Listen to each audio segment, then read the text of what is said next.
Hello बच्चों, let's read this question. The question says, in ruminants, bacterial action occurs in option A reticulum, option B omesum, option C abomasum, option D rumen. तो इस question में ये पूछा है कि अगर हम रूमिनेंट एनिमल्स की बात करते हैं तो उनमें जो बैक्टीरियल एक्शन होता है वो इनमें से कौन से पार्ट में होता है। तो जो की कॉन्सेप्ट हम इस क्वेश्चन में देखेंगे वो देखेंगे digestive system of ruminants. Digestive system of ruminants. तो जो रूमिनेंट्स का डाइजेस्टिव सिस्टम होता है, अगर हम रूमिनेंट्स की बात कर रहे हैं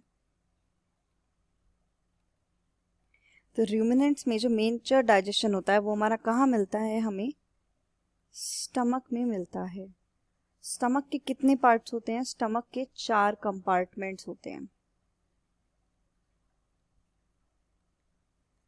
4 कंपार्टमेंट्स में सबसे फर्स्ट हमारा 4 कंपार्टमेंट्स में फर्स्ट हमारा होता है र्यूमन, सबसे पहला र्यूमन। देन सेकंड होता है रेटिकुलम। रेटिकुलम के बाद आता है ओमेसम,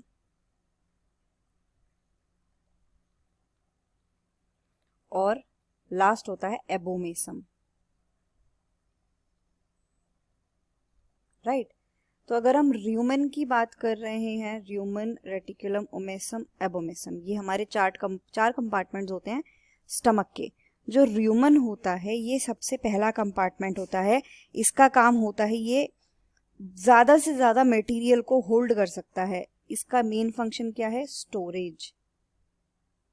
स्टोरेज के अलावा ये क्या करता है? ये फेवर करता है माइक्रोब्स की ग्रोथ। ये फेवर करता है microbial growth. Microbial growth, bacterias की ग्रोथ ये फेवर करता है। इसीलिए जितना भी बैक्टीरियल एक्शन होता है वो कहाँ पर होता है? र्यूमन में होता है। बैक्टीरियल एक्शन टेक्स प्लेस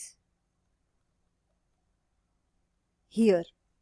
तो यहाँ पर ही सिर्फ बैक्टीरियल एक्शन होता है, क्योंकि र्यूमन का जो मीडियम है, हम कह सकते हैं एनवायरनमेंट है, वो फेवर करता है माइक्रोबियल ग्रोथ को। अगर हम रेटिकुलम की बात करते हैं तो रेटिकुलम एक पाउच लाइक स्ट्रक्चर होता है, और अगर रूमिनेंट एनिमल्स कोई भी ऐसी चीज़ को कंज्यूम कर लेते हैं जो कि हार्ड है या फिर हैवी है, हैवी और डेंस, तो उसका डाइजेशन कहाँ पर ड्रॉप आउट होती हैं? वो रेटिकुलम कंपार्टमेंट में होती हैं। तो हैवी या dense feed objects drop into this compartment. Heavy और डेंस ऑब्जेक्ट्स ड्रॉप हियर, यहाँ पर ड्रॉप आउट हो जाते हैं।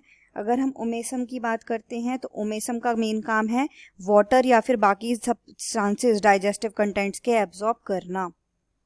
ये एब्जॉर्ब करता है वाटर